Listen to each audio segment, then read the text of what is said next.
This show's available on Apple, Google, Spotify, Edify, Liftable, wherever you get your podcasts. Please share it. Tell your friends about it. This is the show where I interview major thought leaders from many fields of influence to show how our worldview changes everything. Our guest today is an entrepreneur, business leader, and philanthropist, perhaps most known for his leadership at Amway, the world's largest direct selling company.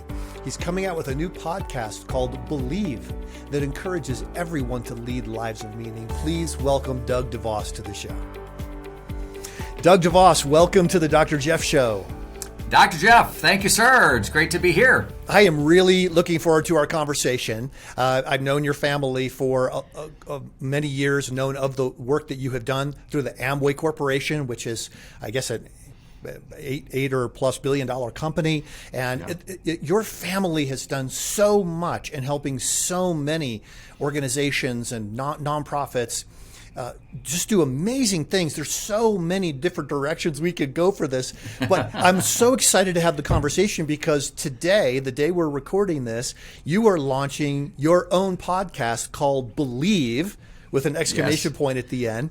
And you sent me a copy of a book that your dad, Richard DeVos, had written that's actually that title. And it is a fun exploration of how to overcome the fear of failure, how to achieve your goals, how to just do crazy things to achieve your dreams. So anyway, I can't wait to have this conversation. Well, thank you so much for inviting me to be part of this. And you're right.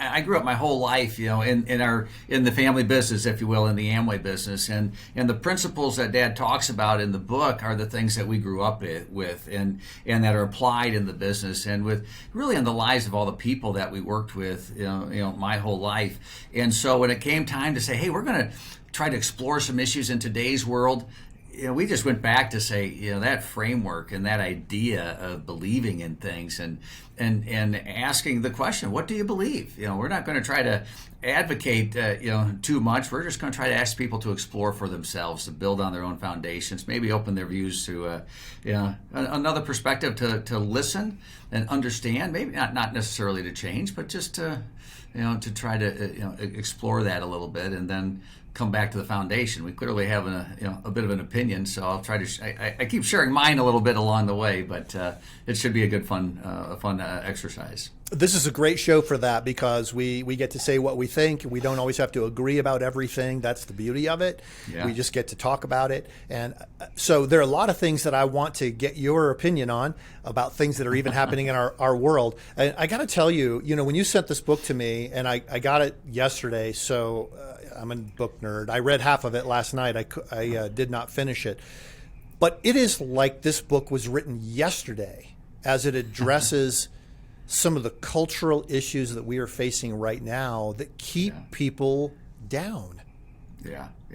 It's funny. I had a friend I worked with years ago, and he had gone through a number of issues in the business world, and some problems kept kind of resurfacing. And he goes, same clowns, different circus. And so just the meaning of the principles stand the test of time. Now, maybe the examples are from when the book was written, but the principles stand the test of time. And there's things that you can kind of come back to that are just part of our life, and that we can figure out and think through how to apply, in the world today. And that's what you do. That's what the ministries are all about, is to help people think through those, and not just principles, truths, that can apply in their life and in their work today. Well, I'd like to go back a little bit and have you tell us some of your story before we dive into some of the big topics that I'm really curious about. But you grew up in this business world. Your father, Richard DeVos, and his best friend Jay Van Andel began the Amway company in 1959. Right. So you were a little guy. You grew up in this business environment. Tell us a little of what that was like. Sure, sure, and to create that a little bit, I'll have to go even a touch before that to talk about Dad and Jay, his buddy from high school. It was the 1940s, it's World War II, but they always talked about, someday this war is going to end, someday we're going to get in business together, and they just had this adventurous spirit of things that they want to do. They had a relationship and a partnership, and a commitment to each other. To do something together, and so so they did a variety of other businesses. The things you talk about after World War II, when they came back, they started flying school, and the only reason that's important is because neither one of them knew how to fly. So it's like they just wanted to get business together. They said, "Well, hire the instructors. We'll do this sort of thing." As one does. As one would, right? And so they had all these different experiences, and then they started direct selling actually in 1949 with a company called Neutralite. Learned a lot, and then started Amway in 1959. And so I grew up in the Amway business of this entrepreneurial spirit, of this this belief in free enterprise and the free market, and people having an opportunity to set goals for themselves and to work hard to achieve them, and the sense of personal worth because the opportunity was available to everybody. Didn't matter where you were from, didn't matter if you had failure in your past. You were going to have an opportunity if you were willing to do something with it. And they believed that people would do something with it if they had an opportunity. And so that was the environment I grew up in. And not only did I just hear it, the best part about that life is I saw it every day. They were the same at home as my folks and Jay and Betty Venando. We were neighbors. We grew up next to each other. Our family, the Venando family, but we saw it in people all over the world as the business became global. That there's these principles worked across humanity, if you will. We talked about freedom, family, hope, and reward. Well, every society, it values freedom. Every society values family. Every society is looking for a better future, and every society wants to be rewarded for the work that they've done. And so that's the environment I grew up in. And I was honored to work at the company for years. I was president for 16 years, and now I'm serving as co-chair with Steve Venando. Tell me, as you think back on those experiences growing up. A lot of people who are listening to this or watching the show right now are parents, and they realize my convictions don't get genetically transmitted to my children. Right. I have to somehow teach and train them. Are there any specific moments with your dad and mom growing up where you think, boy, that was a life lesson that I've hung on to and that's helped me? Boy, so many of them, and what my mom and dad did so well was they talked a little bit, but then they just showed you. They just did it. That was the life that they led. And so you could see it. They put it into practice. And so I remember once when I didn't think I was making friends at school. And I was kind of having a tough time, and my dad gave me a bit of a pep talk, and he said, "Okay, I'm not going to go to work right away. I'm going to take you to school," and gave me the pep talk. And I remember walking into the school, and he's yelling out the car door, "Go get him, Mr. Happy!" It's like straight out of a motivational book 101, But it impacted me. He believed in me. And he was encouraging me, and he changed his life around to spend that time with me at a time when I needed it. And that happened so many times in my life with my mom and dad at different times in different ways. That time, and don't just say it, do it. It had a huge impact. Did you get to go to work with your dad and walk alongside him as he and his Jay built that business? A little bit, because I was the youngest in our family, and in the years when I was starting in with my work is when he was starting to have some health challenges and was not as active as he could be, and so thankfully, by God's grace, he had a heart transplant in 1997 and lived another 21 years after that. So, but when I started working in the 80s, he had some health challenges, and so the interaction was limited. But the interaction that I had, was at work, but at home, in any sort of instance because, as I said, these principles are things they applied in their life, so it wasn't only limited to work. But I had a great experience with him once as I was starting to move forward in my career and had some levels of responsibility. He was going to a meeting where I was kind of setting it up, and I said, "Okay, Dad, we're going to this meeting. You got to remember this. Don't forget about this. We're going to talk about this. Here's the topic." And he stopped and looked at me and goes, "I've done this before. You don't have to tell me about these sorts of things." I'm like, "Okay, got it." Yeah, I love it. Did you feel pressure to go into the family business? It's I don't think pressure. There may have been a level of expectation or hope, but really it was always positioned as opportunity. And again, Dad, I don't know if you remember an organization called Gospel Films or Billy Zioli, yes, who was an evangelist who started Gospel Films, and he was a great friend of our family and a great mentor to me, a wonderful, wonderful man. And as I was, thinking about a career of where to go, he said, "Look, you could probably get a job at Amway, but if you're just going there to get a job, don't go. Save everybody the trouble, yourself most of all. So go back, think about it, pray about it, and if it's something that you want to do, then by all means dive in." So he gave me a good challenge to think through it. And I, like I said, I'd grown up with it when I was young. I'd always expected and wanted to go there, but he made me take a step back and make a positive choice, not just to respond to encouragement or something like that, but to make a choice myself. And that goes back to our principles of personal responsibility or making your own decisions, things of that nature. So well, I always loved it. Never looked back. Good. Yeah, that's really that's a great perspective. A lot of people think, okay, I need to carry on the work of my family, but if you see it as an opportunity, this is a calling for me. This is not just a calling to continue my family's legacy, but this is God's calling on my life. Well, there are lots of things that anybody who's listening or watching who lives in West Michigan knows the influence that Amway has had on the local economy. You see the different public buildings that your family and the Van Andels have funded, all the different charitable works that have been funded there, the number of people who have jobs there. But some people love the direct selling model, others don't. But the point is, there have been millions of people who were able to start their own business, take some responsibility for their own financial progress, and it is in many ways took something that was true of the American dream and made it truer. Is that a fair statement of the impact of the company?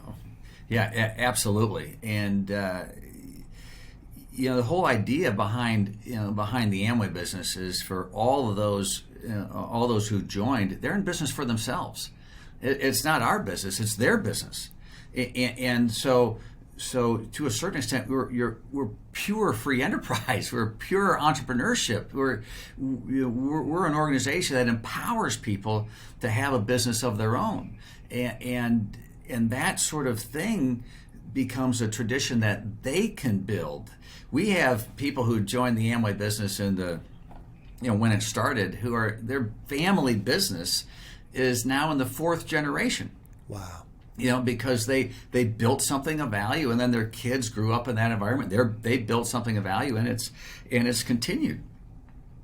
And so this idea, was, and what Dad and Jay were always focused on was this idea, this entrepreneurship, that everybody would want to have a business of their own. Everybody would want to have that type of an opportunity. And so while it's a business for everybody, there's a lot of people who love the idea, but they decided they wanted a career, they wanted to do something else. And that's great too. We have a lot of people who work at the company in a career in a more traditional setting, but are still really committed to these sorts of values. And it takes all of us working together. And even when you talk about some of the community things that we've been blessed to be a part of, there's so many others in our community that did the same thing. They gave back to their community. They shared their time, talent, and treasure. Their heart and soul with their neighbors and others in the community to try to make it a better place for everybody. Is there As we get ready to talk a little bit about your podcast and coming up in the book, I just want you to know that you've tapped into something that we tell all of our students at Summit Ministries, which is no matter what else you do, you should start a business. Start a business, because you never really learn to serve as well as when you have to serve in order to survive. Right. Yeah, that's a great thing. And like I was saying earlier, Dad, Jay, they just wanted to get in business, and they learned so much in that process, because you've got to, serve a customer, you got to make payroll, you got to pay rent, whatever the situation is, and when you're starting it, you've got to do it, and the learning is just tremendous. And I'm sure all the students at Summit are well versed in opportunities and how to improve themselves and be prepared for what's ahead. Yeah. Well, I'd love to dive into some of the themes here. One of them is toward the beginning of the book. The story is told. Your dad tells the story of starting a flying company without knowing how to fly, right? And then starting a drive-in restaurant without knowing how to run a restaurant. And it's fascinating to me, because at the heart of the free enterprise system is not capital. At the heart of it is a belief that you can do something and overcome failure. And at one point in the book, he talks about people who are dreaming but never daring, never willing to say, I can, never trusting their dreams to the real world of action and effort. People, in short, who are so afraid of failure that they fail. Yeah. It's heartbreaking, when somebody wants to do something, but just for whatever reason, and there's a lot of valid ones, they just don't take the step forward. We did a lot of research at Amway, and you ask people about starting their own business, it's a pretty high percentage, 70% or something would be really, really interested. And then there's a huge gap from people who actually do it. Because they just don't take the step forward. Well, I don't have this, or I don't have the education, I don't have the experience, I don't have a good product, or it's just not the right time. And I remember my dad was speaking to a university graduating class, and it was at the time of a recession, and he said, they said, well, everyone's telling you it's not the right time out there to start your career or get a job. Forget it. It's the only time you have. Right. This is the only time you have. So make it happen. Step forward, and if it's something that you want to do, figure out how to pull it together. That's what that example has happened over and over. And there's a lot of statistics. There's a lot of people have failed after they've started. They've failed, but did they really? We have a lot of experiences in the Amway business where I would see business people at different conferences, and they would say, gosh, when I was in college, I was in the Amway business. My aunt was in it. My uncle was in it. This and that. I learned this. I did that. Now, none of them showed up as a great success in the Amway business.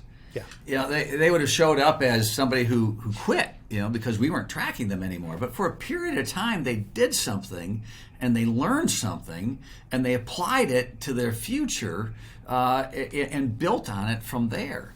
And so whatever your experience is, it's not a waste if you don't let it be a waste. If you learn from it, if you grow through it, you can then build on it and apply it in different ways and keep going. I think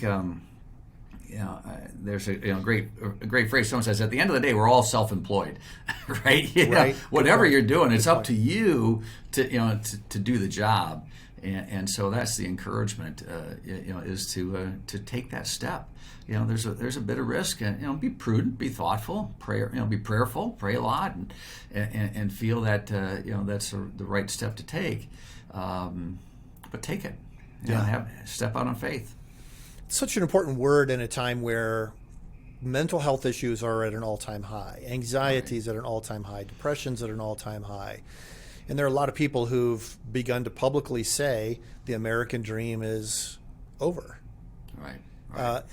When you have a conversation with a young adult, how do you approach that topic?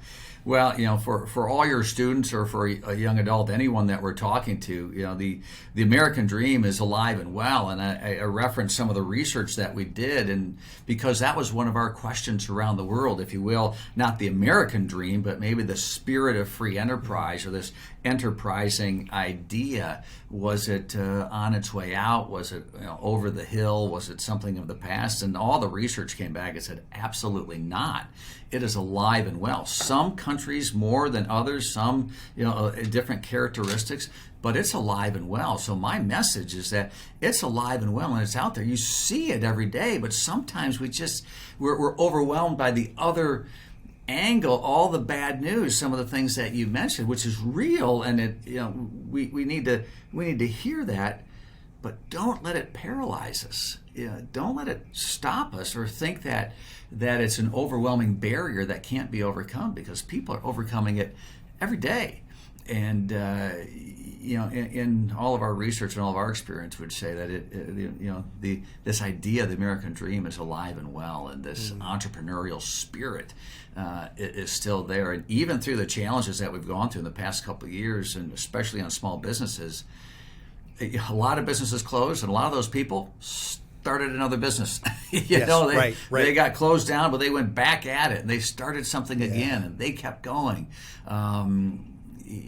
So sometimes the statistics may not tell the whole story about the perseverance or the spirit of the fire that people have inside to do something special in their lives. And of course, for our discussion, that starts, in my opinion, with a faith that believes that you're created special and you have a purpose and a meaning in life. And so keep praying about it, and then taking those steps in faith to find it.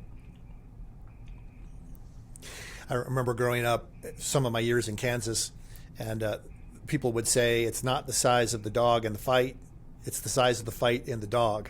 You got it. And those people who say, yes, I failed at that, boy, I learn my lessons, now I'm going to try again. Exactly. That's so amazing. Now, I wanted to ask you a question about, we're recording this in January of 2022, and Elon Musk was Time Magazine's Person of the Year. And so here's a relatively young man. He's younger than me, so he's young. And he has, through the value of his companies, has become the wealthiest man in the history of the world.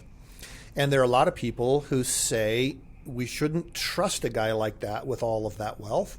There's actually a United States senator who openly admitted that he thinks the government should control that capital rather than Elon Musk controlling it. And I'd love for you to address that, because this goes back to the issues of socialism and communism versus free markets and free enterprise and so forth. How help a student think through? Okay, say you're in class and the professor says, "Oh, well, the government should control that capital. Elon Musk should not be in charge of $300 billion. The government should be controlling that capital." How do you begin responding to that? Boy, there's so many places to start. I got to try to pick and choose a little bit. It kind of comes down, or maybe it starts with a bit of a worldview of whose is all this anyway. Right, it's all God's, right, and so God, and the Bible gave one bag of talents to one, 2 bags to another, 5 to another, right? And what are you going to do with it? What are you going to do with the talents and gifts that I gave you? Whether it's money or whether it's skills or whether it's knowledge, whatever it may be, what are you going to do with what God's given to you? And the fact that that it was, at least certainly in our country, it was the people who established a government, not the other way around. And so it kind of comes back to those first principles of freedom is a gift from God. God gave us consciousness and being and these sorts of things, and He even loved us so much He gave us the choice to choose Him or not. That's.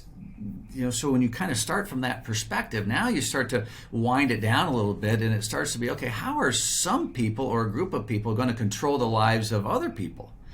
Now, we're all happy to have a nation of laws, and we're all happy to abide and do the speed limit, pay our taxes, and do what we need to do. But when someone's successful, is you really going to, let's change the example. You're really going to take an MVP trophy away from somebody or an Academy Award and say, hey, that's really not yours. You really didn't do it. That really should be shared with the rest of us. Okay, but then does that mean we're not going to celebrate achievement, that we don't like our teams to win, or that we don't want our children to be successful? It's kind of along those attitudes where, okay, no, we all want to be equal, and I think history tells us that when you start to do that, you just lower the expectations and you lower the performance, and generally people tend to be equally miserable, Right. in their life, because there's no. There ceases to be an example to aspire towards. Now, whether Elon Musk or any sports figure or business figure or anyone else is the right target to shoot for, well, we can talk about that all the time. But the idea of achievement, the idea of using the gifts that God has given you, those are your gifts. If you want to share those things, absolutely. Be generous. In fact, yes, be generous. Help people out, reach a hand out, and engage.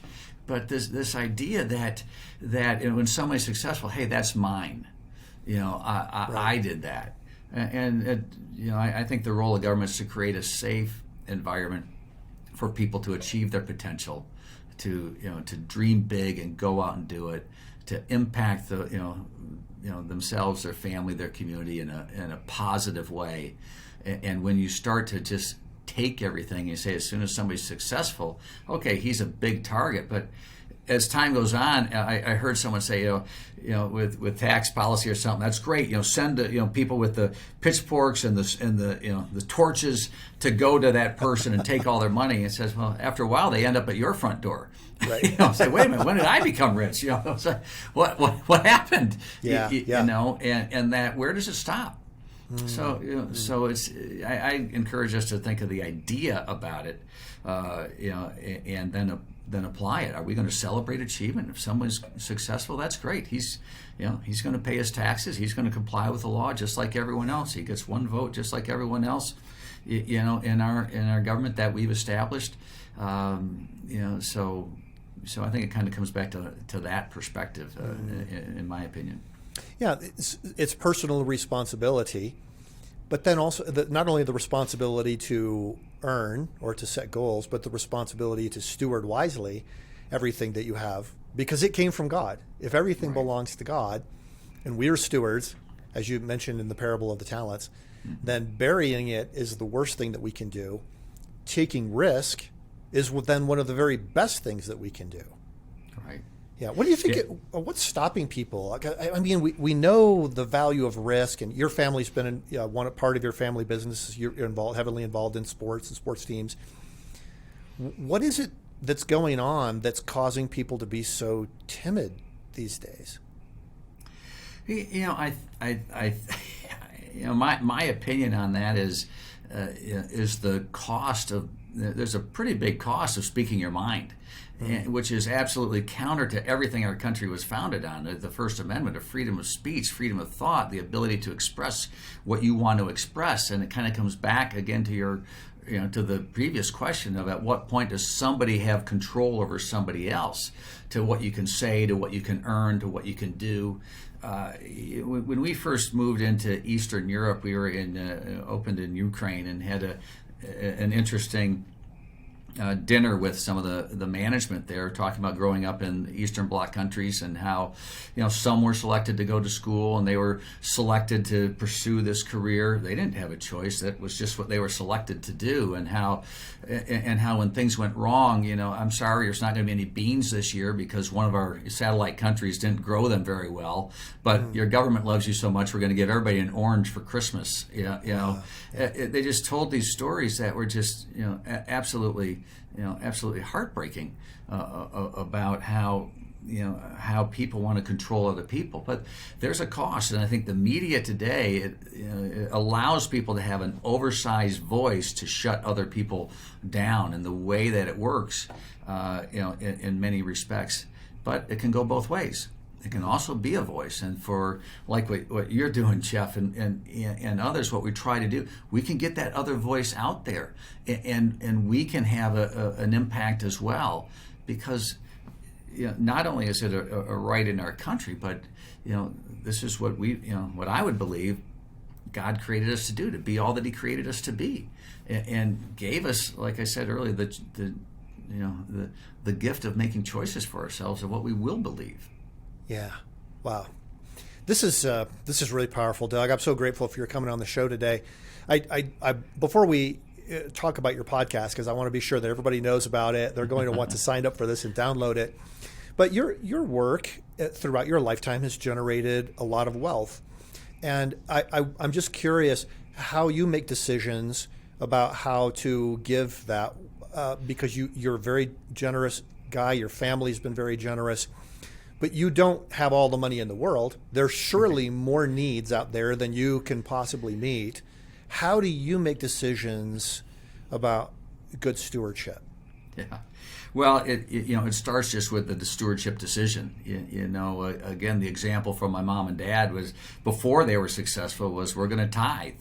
This money is God's, this is it, when they didn't have a lot of money, and that tradition continued. So there was this idea of stewardship that was built into them and to us, that this is what we want to do. But it's also it's the wise use of resources of stewardship, whether you're investing in the business to be a profitable ongoing concern, or you're investing in your community to overcome a challenge, or you're investing in a person to help them overcome a challenge so they can be successful. The biggest things we're trying to do is get beyond, oh, that sounds nice, oh, that looks good, to say, is it really helping somebody? Is it really impacting and changing their life for the better?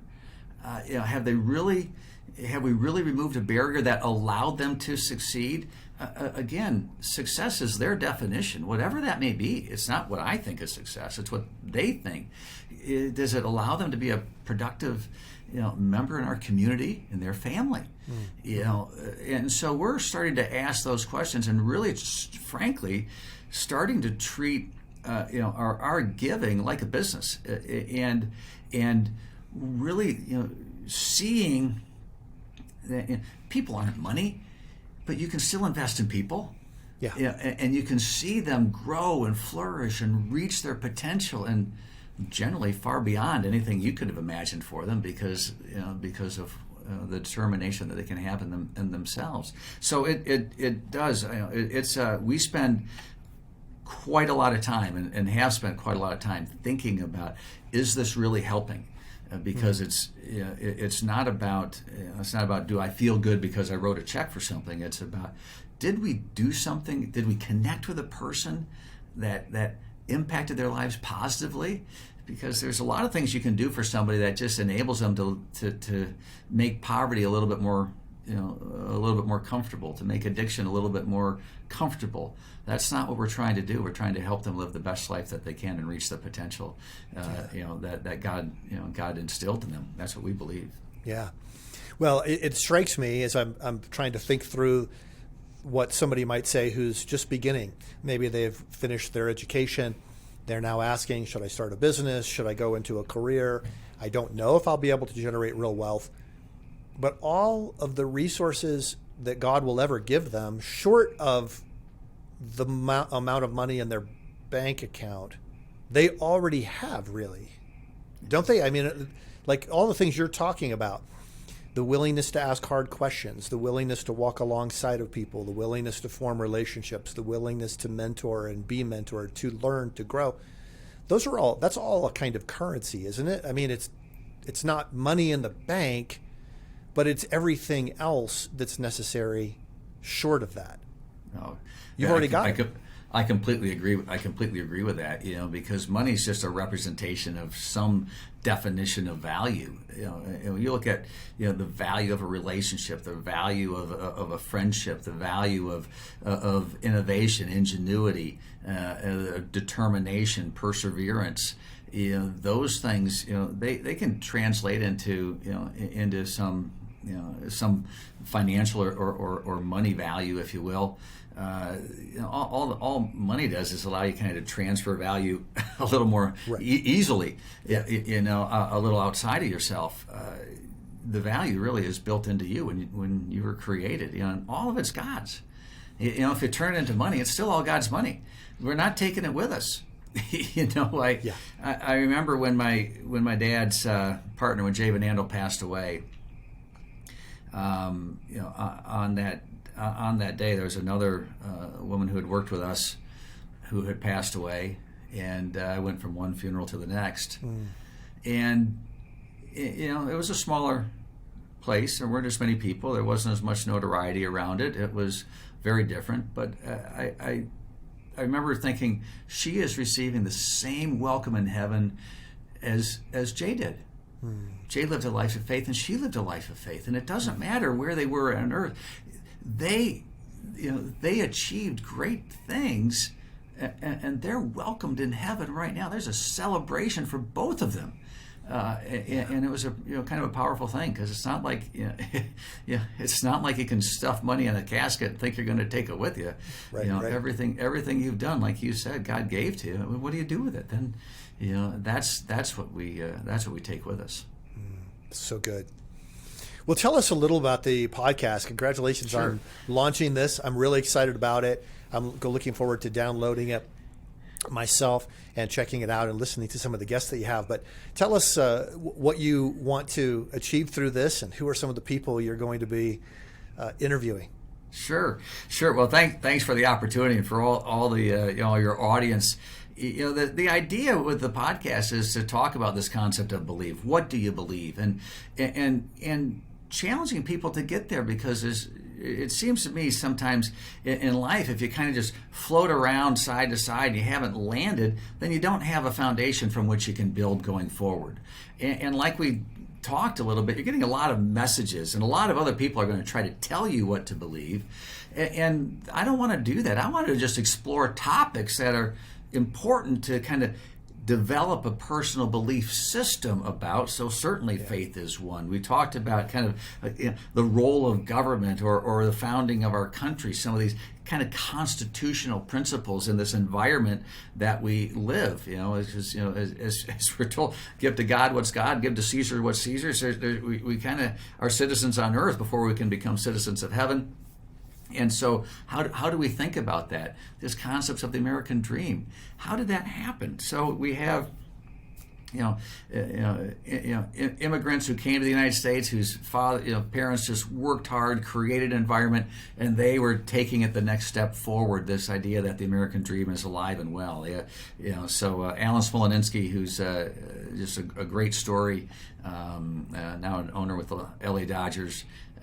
Great fun story about the American dream. And the National Constitution Center in Philadelphia, Jeff Rosen, who's the CEO there, kind of unpacks an idea of how to think about some constitutional principles, and how does that impact your life? What do you think about all the political stuff? But we're trying to speak at a higher, kind of a higher level. We're not going to argue left and right about these things, but it's kind of more of the core beliefs. What do you believe in?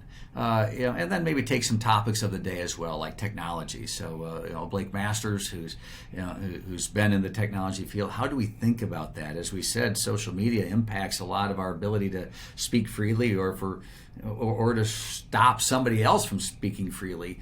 How do we think about that? And what do we feel about that? How do we feel about how do we use it ourselves in a way that's that's proper and that's helpful? So that hopefully that gives you an idea of what we're going to talk about. It's a fascinating area. Really fun to kind of think through some of these ideas, which is Jeff, this is what you're talking about, right? You're helping people to get that foundation, so when they're in this world, they know who they are, they know why they're doing what they're doing, and they know where they're going ultimately. And then you can have a tremendous impact on your family, on your community, your neighborhood, and those around you in a positive way. Well, there's a story from the Old Testament that at Summit Ministries we love to share about the tribe of Issachar. And all we know about them, well, we know only a couple of things about them, but one of the things we know about them is they were known as the tribe that understood the times and knew what Israel ought to do. So I'm excited that you're bringing together this really amazing group of people to interview, let them tell their stories so that we can better understand the times and know what America ought to do or whatever nation we happen to be a part of. Sure, absolutely. And it's just trying to put those things out there because America is made up of people, right? The Constitution starts, we the people of the United States. It's up to us. And, I've looked through state constitutions too. It's like, at the end of the day, it starts with we the people. In our state of Michigan, it's up to us. We put, government in place. We express our beliefs through our votes. So what do we believe? And how do we think about these things, the issues of the day? Wow. Well, what a great conversation, Doug. Best with the podcast. So excited for what you're doing. Thank you for all of the work that you've done to help advance freedom. And thanks for being on the show today. Well, Jeff, thank you so much. Just having an opportunity to talk to you, and just grateful what you do at Summit Ministries and all the work that is being put forth, and the thousands of students who have been part of Summit. I know are just doing great things in God's world, and just thank you for what you're doing and how you're continuing to help people find that truth so they can have that belief that allows them to move forward. Just greatly appreciate this time. Yeah, well, great to partner with you. Special thanks to my guest, Doug DeVos, for coming on the program today. You can find out more about his new podcast, Believe, at thebelievepodcast.com. You can follow him on Twitter at Doug_DeVos. The Bible says we are God's workmanship, created in Christ Jesus for good works, which God prepared in advance for us to do. I encourage you to listen to the resources that we've talked about on this program. Talk with wise people so that you too can be a great steward of the gifts that God has given to you. We'll see you next week. Hey everyone, I hope you enjoyed this episode of the Dr. Jeff Show. It's a podcast from Summit Ministries, summit.org. Summit is a nonprofit ministry that exists to equip and support the rising generation to embrace God's truth and champion a biblical worldview. For nearly 60 years, Summit Ministries has been training students and those who work with students to develop, deepen, and defend a biblical worldview through life-changing conferences, thoughtful church, homeschool, and Christian school curriculum books, free online resources, and more. If you want to live out a biblical worldview in today's world, and you desire to instill a lifelong faith in the rising generation, visit summit.org/The Dr. Jeff Show for more information. Listeners, I want you to know that our podcast is on Edify, which is a truly powerful app that brings together thousands of the best Christian podcasts in one place for your listening enjoyment. You can download it at Edify, EDIFI.app. Be sure to share this show if you have enjoyed listening to it. And leave a review, if you would, on the site where you download the show. That helps more people know about the Dr. Jeff Show. And I'll look forward to seeing you next week.